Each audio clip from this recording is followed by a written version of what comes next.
ஆண்டவருக்கு மகிமை உண்டாகட்டும். இப்பொழுது நம்ம வேத வசனத்தை தியானித்து கர்த்தருக்குள்ளே ஸ்திரப்படுத்தணும் என்று நான் விரும்புகிறேன். அதுக்கு பிறகு ஜெபத்தோட நம்ம முடிப்போம். வாசிக்க போகிற வேத வசனம் யாக்கோபின் நிருபம் 1ஆம் அதிகாரம். யாக்கோபு 1ஆம் அதிகாரத்தினுடைய 12, 13, 14 மற்றும் 15 வசனங்கள். சோதனையை சகிக்கிற மனுஷன் பாக்கியவான். சோதனையை சகிக்கிற மனுஷன் பாக்கியவான். அவன் உத்தமன் என்று விளங்கின பின்பு கர்த்தர் தம்மிடத்தில் அன்பு கூறுகிறவர்களுக்கு வாக்குத்தத்தம் பண்ணின ஜீவ கிரீடத்தை பெறுவான். சோதிக்கப்படுகிற எவனும் நான் தேவனால் சோதிக்கப்படுகிறேன் என்று சொல்லாதிருப்பானாக. தேவன் பொல்லாங்கினால் சோதிக்கப்படுகிறவர் அல்ல, ஒருவனையும் அவர் சோதிக்கிறவரும் அல்ல. அவனவன் தன் தன் சுய இச்சையினாலே இழுக்கப்பட்டு சிக்குண்டு சோதிக்கப்படுகிறான். பின்பு இச்சையானது கற்பம் தரித்து பாவத்தை பிறப்பிக்கும், பாவம் பூர்ணமாகும் போது மரணத்தை பிறப்பிக்கும். ஆண்டவருக்கு மகிமை உண்டாகட்டும். இன்றைக்கு சோதனையை ஜெயிக்க வழி என்ன? சோதனை யாருக்கு வரும்? ஜெபிக்கிறவங்களுக்கு வருமா? ஜெபிக்காதவர்களுக்கு வருமா? மறுபடி சொல்றேன், சோதனை யாருக்கு வரும்? ஜெபம் என்கிற ஜெபம் செய்கிற ஜெபம் என்ற ஆட்களுக்கு சோதனை வருமா? ஜெபிக்காத ஆட்களுக்கு சோதனை வருமா என்ற கேள்விக்கு பதில் என்னன்னு கேட்டால், ஜெபிக்கிறவங்களுக்கும் சோதனை உண்டு, ஜெபிக்காதவங்களுக்கும் சோதனை உண்டு. ஆனால் இதில் ஜெபிக்கிறவர்கள் ஜெயம் பெறுவார்கள். ஜெபத்தை தவற விடுகிறவர்கள் ஜெயிப்பது கடினமான ஒரு காரியம். இந்த வசனம் இன்னைக்கு வாசிக்கிறோம், சோதனையை சகிக்கிற மனுஷன் பாக்கியவான். சோதனை உண்டு கர்த்தருடைய பிள்ளைகளை, ஆனால் அந்த சோதனையை சகிக்கிற ஒரு கிருபை ஒவ்வொரு தேவ பிள்ளைகளுக்கும் வேண்டும் என்று யாக்கோபு தன்னுடைய நிருபத்தில் பரிசுத்த ஆவியானவரால் ஏவப்பட்டு அவர் எழுதுகிறார். அவன் உத்தமன் என்று விளங்கின பின்பு கர்த்தர் தம்மிடத்தில் அன்பு கூறுகிறவர்களுக்கு வாக்குத்தத்தம் பண்ணினதை ஜீவ கிரீடத்தை அவன் பெறுவான். அவன் உத்தமன் என்று விளங்கின பிறகு கர்த்தர் தம்மிடத்தில் அன்பு கூறுகிறவர்களுக்கு வாக்குத்தத்தம் பண்ணின ஜீவ கிரீடம். பொதுவாக நம்ம எல்லாரும் நினச்சிக்கிறோம் ஜீவ கிரீடம் எல்லாருக்குன்னு. அப்படி கிடையாது. யாரெல்லாம் தேவனிடத்தில் அன்பு வைத்திருக்கிறார்களோ அவர்களுக்கு தான் கர்த்தர் ஜீவ கிரீடத்தை தருவார். கர்த்தருக்கு மகிமை உண்டாகுவதாக என்று நான் சந்தோஷமாக உங்களோடு பேசுகிறேன். அப்போ சோதனையை சகிக்கணுமே தவிர சோதனையில் சிக்கிடக்கூடாது. சோதனையில் நம்ம சிக்கிடக்கூடாது. இதை சொல்லும்போது 1 நாளாகமத்துக்கு பைபிளை திருப்புங்க. 1 நாளாகமும் 20ஆம் அதிகாரம் 1 வசனம். 1 நாளாகமம் 20ஆம் அதிகாரம் 1 வசனம். மறுவருஷம் வாசிங்க. ராஜாக்கள் யுத்தத்துக்கு புறப்படும் காலம் வந்தபோது யோவாப் ராணுவ பலத்தை கூட்டிக் கொண்டு போய் அம்மோன் புத்திரரின் தேசத்தை பாழ்கடித்து ரப்பாவுக்கு வந்து அதை முற்றுகை போட்டான். தாவீதோ எருசலேமில் இருந்து விட்டான். யோவாப் ரப்பாவை அடித்து சங்கரித்தான். கர்த்தருடைய பிள்ளைகளே, ராஜாக்கள் எல்லாம் யுத்தத்துக்கு போக வேண்டிய ஒரு காலம் வருகிறது. யோவாப் ஒரு பெரிய தளபதி, இராணுவ பலத்தெல்லாம் கூட்டிக் கொண்டு அவன் அம்மோன் புத்திரரின் தேசத்தை பாழ்கடிப்பதற்காக எதிர்த்து போராடுவதற்காக ரப்பாவுக்கு வந்து முற்றுகை போட்டான். ஆனால் தாவீதோ எருசலேமில் இருந்து விட்டான். கர்த்தருடைய பிள்ளைகளே, இந்த நாட்களில் நீங்கள் இந்த வசனத்தை படிக்கணும். சோதனை காலத்தில் நீ சோர்ந்து போவாயானால் உன் பலன் குறுகினது. சோதனை எல்லாருக்கும் வரும். ரட்சிக்கப்படாத புதிதாக ஊழியத்துக்கு வந்தவங்க, நீண்ட காலமாக ஊழியத்தில் இருக்கிறவங்க, 20 வயசு 15 வயசு வாலிபன், 55 வயசு நடுத்தர வயது உள்ளவங்க, 80 வயது முதியவர், எல்லாருக்கும் சோதனைகள் காலம் வரும். ஆனால் அந்த சோதனையில் நம்ம ஜெயிக்கிறது தான் ரொம்ப முக்கியமான ஒரு காரியம். தேவனுடைய பிள்ளைகளை, இந்த நாட்களில் நீங்கள் படிக்க வேண்டிய முக்கியமான ஒரு பாடம், இன்னொரு வசனத்தை நீங்கள் படிக்கணும். 1 நாளாகமம், அதே 1 நாளாகமத்தில் 21ஆம் அதிகாரம் முதல் வசனத்தை படிங்க. சாத்தான் இஸ்ரவேலுக்கு விரோதமாய் எழும்பி இஸ்ரவேலை தொகையிடுகிறதற்கு தாவீதை ஏவி விட்டது.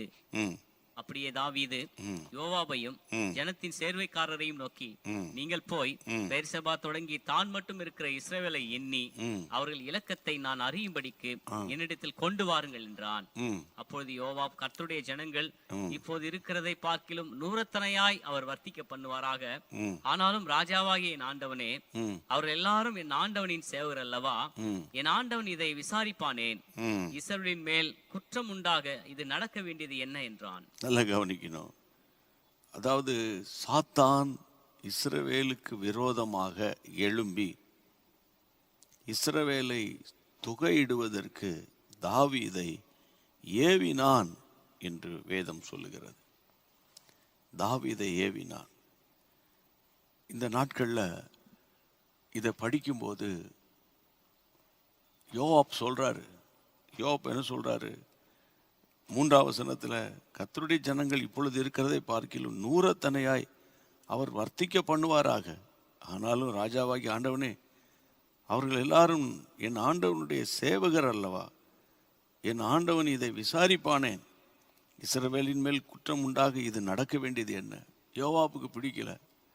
நம்மக்கிட்ட எவ்வளோ பணபலம் இருக்குது, படைபலம் இருக்குது, நமக்கு எவ்வளோ ஆட்கள் இருக்கிறாங்க என்று அவன் தன்னுடைய ஜனத்தை எண்ணி பார்க்க விரும்பினான். ஆனால் யோவாப் அதை விரும்பல. வசனம் தெளிவாக சொல்லுகிறது, சாத்தான் தாவீதை ஏவினான்.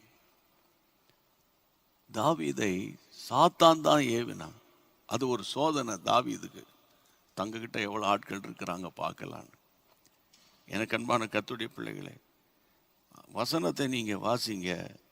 6வது வசனத்துக்கு வாங்க. 21:6.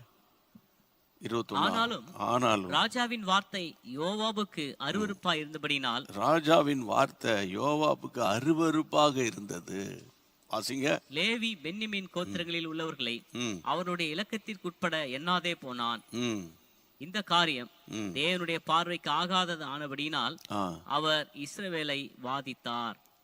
இந்த பார்வை கர்த்தருடைய பிள்ளைகளை, நீங்க இந்த வசனத்திலிருந்து நம்ம என்ன படிக்கிறோம் அப்படின்னா, அங்க ராஜாவின் வார்த்தை தான் எடுபட்டது. ராஜாவின் வார்த்தை தான் எடுபடுது. யோவாப்பின் வார்த்தை அங்க எடுபடலை. உடனே கர்த்தர் அங்கு என்னதுனால ஒரு வாதையை கொண்டு வந்தார். அது கீழுள்ள வசனங்கள்லாம் பார்த்தீங்கன்னா அது வேதனையாக இருக்கும். கர்த்தருடைய பிள்ளைகளை, ஒரு வாதையை கர்த்தர் அனுமதிக்கிறார். காரணம், சோதனையில், பிசாசு ஏவின சோதனையில் தாவீது ராஜா தான், அபிஷேகம் பெற்றவர் தான், ஆனால் அதில் விழுந்துட்டார். தன்னுடைய படைபலத்தை அறிந்து கொள்ளணும், தங்களுக்கு எவ்வளவு பேர் இருக்கிறாங்க என்பதை புரிந்து கொள்ளணும் என்கிற ஒரு இதில் ரொம்ப ஆர்வம் காட்டினார். இன்றைக்கு நான் உங்களோடு கூட இந்த சத்திய வசனத்தை பேசும்போது இன்னொரு காரியத்தையும் நான் உங்களுக்கு சொல்லி உங்களோடு கூட சேர்ந்து ஜெபிக்க நான் விரும்புகிறேன். ரொம்ப ஜாக்கிரதையாக கேளுங்க. ஏன்னா கடைசி காலம் பாருங்க, இப்படிப்பட்ட உபதேசங்கள்லாம் போதிக்கிறதுக்கு ஆட்கள் கிடையாது. புரிதா? அதாவது கர்த்தர் இதை உனக்கு வைத்திருக்கிறார், கர்த்தர் இதை உனக்கு செய்வார், கர்த்தருடைய நாமம் உங்களுக்குள்ள மகிமைப்படும். இதெல்லாம் உண்மைதான், தப்பு கிடையாது. ஆனால் தேவனுடைய பிள்ளைகளை சோதனையில் சிக்கி விழுந்து மீண்டு வராமல் போன எவ்வளோ பேர் இன்னைக்கு வாழ்ந்து கொண்டு இருக்கிறாங்க. இன்னொரு வசனத்தை வாசிங்க. 2 சாமுவேலின் புத்தகத்துக்கு வாங்க.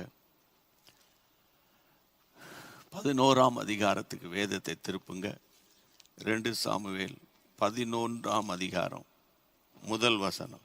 மறுவருஷம் ராஜாக்கள் யுத்தத்துக்கு புறப்படும் காலம் வந்தபோது தாவீது யோவாப்பையும் அவனோடு கூட தன் சேவகரையும் இஸ்ரவேல் அனைத்தையும் அம்மோன் புத்திரரை அழிக்கவும் ரப்பாவை முற்றுகை போடவும் அனுப்பினான். தாவீதோ எருசலேமில் இருந்து விட்டான். கர்த்தருடைய பிள்ளைகளே, மறு வருஷத்தில் திரும்ப இங்க வாசிக்கிறோம், யுத்த காலம் வருது. தாவீது படைத்தலைவனையும் அவனோடு கூட இருக்கிற சேவகர் எல்லாரையும் அம்மோன் புத்திரர் அழிக்க ரஃபாவை முற்றுகை போட அனுப்பினான். தாவீதோ அந்த யுத்தத்துக்கு முன்னணியில போல, அதற்கு மாறாக அவன் வேதம் சொல்லுகிறது, தாவீது எருசலேமில் இருந்துட்டான்.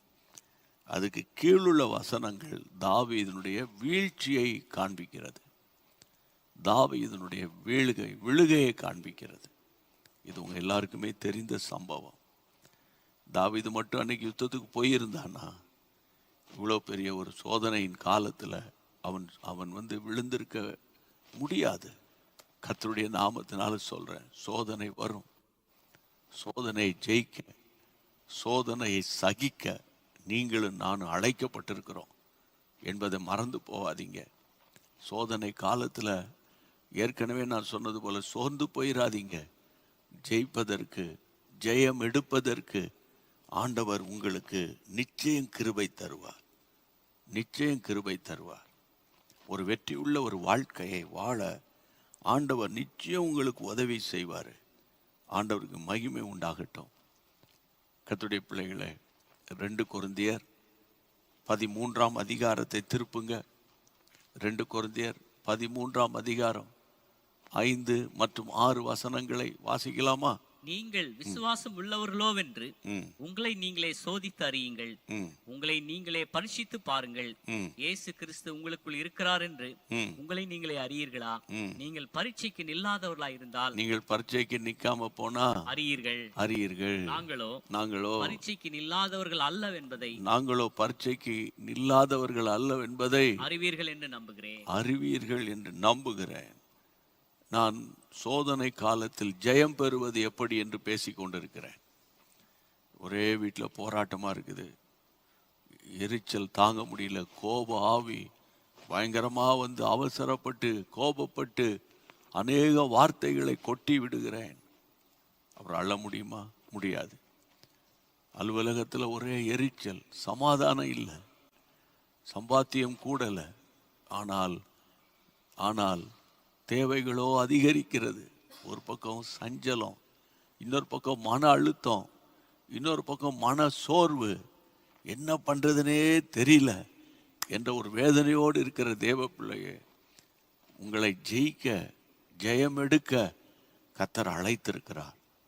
இந்த சோதனை காலத்தில் நீங்க 2 கொரிந்தியர் 13ஆம் அதிகாரம் 5ஆம் வசனத்தை திரும்ப திரும்ப படிக்கணும். இன்னொரு முறை படிக்கலாமா? இன்னொரு முறை, நீங்கள் விசுவாசம் உள்ளவர்களோ என்று உங்களை நீங்களே சோதித்தறியுங்கள். உங்களை நீங்களே பரீட்சித்து பாருங்க.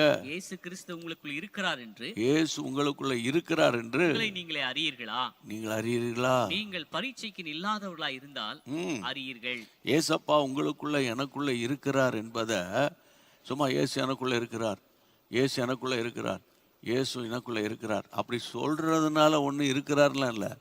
அவர் உங்களுக்குள்ள இருக்கிறாரா இல்லையா என்பதை அறியறதுக்கு ஒரு பரீட்சை இருக்கு, என்பதை அறியறதுக்கு ஒரு விசுவாசம் வேணும். அப்ப 6ஆம் வசனத்தை படிங்க. 6ஆம் வசனம் என்ன சொல்லுகிறது? நாங்களோ பரீட்சைக்கு இல்லாதவர்கள் அல்லவென்பதை அறிவீர்கள் என்று நம்புகிறேன். ஆமா, பரீட்சை வந்தாலே நமக்கு கஷ்டமாயிரும். பிள்ளைகள் எப்படி படிக்க போறாங்க? இது பரீட்சை காலம். பரீட்சையை பாஸ் பண்ணணும், நிறைய மார்க் வாங்கணும், அடுத்த கிளாஸுக்கு போகணும், அடுத்த கல்வி ஆண்டில் எங்கே கொண்டு போய் பிள்ளையை சேர்க்கறது, இப்படியெல்லாம் நிறைய பேருக்கு சவால்கள். ஆனால் இன்றைக்கு கர்த்தருடைய கிருபையினால் சொல்கிறேன், நீங்கள் பரீட்சையை நீங்கள் தள்ளி போடாதீங்க. ஐயோ எனக்கு பரீட்சை வேணாம், ஐயோ டெஸ்ட்டு வேணாம் நினைக்காதீங்க. டெஸ்ட்டு வைக்க தான் உங்கள் விசுவாசம் உறுதிப்படும். அந்த விசுவாசத்தில் நீங்கள் நிற்பீங்க. கர்த்தராகிய இயேசுவின் நாமம் உங்க மூலமா மகிமைப்படும். நீங்க ஜெயம் எடுப்பீர்கள் என்று நான் கர்த்தருடைய நாமத்தினால சொல்றேன். ரோமர் எழுதின நிருபத்தில் 8ஆம் அதிகாரத்தில் கர்த்தருடைய பிள்ளைகளை 37ஆம் வசனம் நினைக்கிறேன், வாசிங்க பார்ப்போம். ரோமர் 8, இவை எல்லாவற்றிலேயும் நாம் நம்மில் அன்பு கூறுகிறவராலே முற்றும் ஜெயம் கொள்ளுகிறவர்களாய் இருக்கிறோம். முற்றிலும் ஜெயம் எடுக்கிறோம், முற்றிலும் ஜெயம் கொள்ளுகிறோம். இதில் எனக்கு பிடிச்ச வார்த்தை, நம்மில் அன்பு கூறுகிறவரால, நம்மிடத்தில் அன்பு வைத்திருக்கிற ஏசப்பா மூலமாக நமக்கு முற்றும் ஜெயம், முற்றிலும் ஜெயம் கொள்ளுகிறவர்களாக இருக்கிறோமே அப்படின்னு பைபிளில் சொல்லியிருக்குது. ஒரு பக்கம் ஆசீர்வாதம், இன்னொரு பக்கம் ஜெயம் அல்லது வெற்றி. எது வேணும் அப்படின்னு நீங்கள் என்ன பார்த்து கேட்டிங்கன்னா, வெற்றி எனக்கு வேணும். அப்போ ஆசீர்வாதம் வேண்டாமா அப்படின்னா, வெற்றி வந்துட்டாலே ஆசீர்வாதம் துரத்தி கொண்டு தேடி கொண்டு வந்துடும். அதனால பிரியமானவர்களே, வெற்றி உள்ள ஒரு வாழ்க்கை வாழ இப்பொழுதே நம்ம கருத்தாய் ஜெபம் பண்ணலாம். வெற்றி உள்ள ஒரு வாழ்க்கை வாழ கைகளை உயர்த்தி, ஆண்டவர் சோதனை ஜெயிக்க, ஆண்டவர் சோதனை காலத்தில் சோர்ந்து போகாமல் இருக்க, உம்முடைய பிள்ளைகள் இந்த செய்தியை கேட்டபடியினால் ஒரு புது பலனை கர்த்தர் கூட்டி கொடுத்து உம்முடைய பிள்ளைகளை சந்தோஷப்படுத்தி பாதுகாத்து கொள்ளும். இப்பொழுதும் உம்முடைய நாமத்தினால் யார் யார் என்னென்ன போராட்டம், என்னென்ன கஷ்டம், என்னென்ன வியாதி, என்னென்ன துன்பம், என்னென்ன துயரம் சொல்றாங்களோ அவ்வளவத்தையும் கர்த்தர் பொறுப்பெடுத்து கொண்டு தம்முடைய பரிசுத்த நாமத்தை மகிமைப்படுத்தும். இப்பொழுது உம்முடைய ஊழியக்காரனாகிய நான் எங்களுடைய யூடியூப் மூலமாக யாரெல்லாம் எங்களோடு இணைந்து இயேசுவே என்று கூப்பிடுகிறார்களோ அவர்களுக்குள்ளே ஒரு விடுதலை வரட்டும், அவர்களுக்குள்ளே ஒரு சமாதானம் வரட்டும்.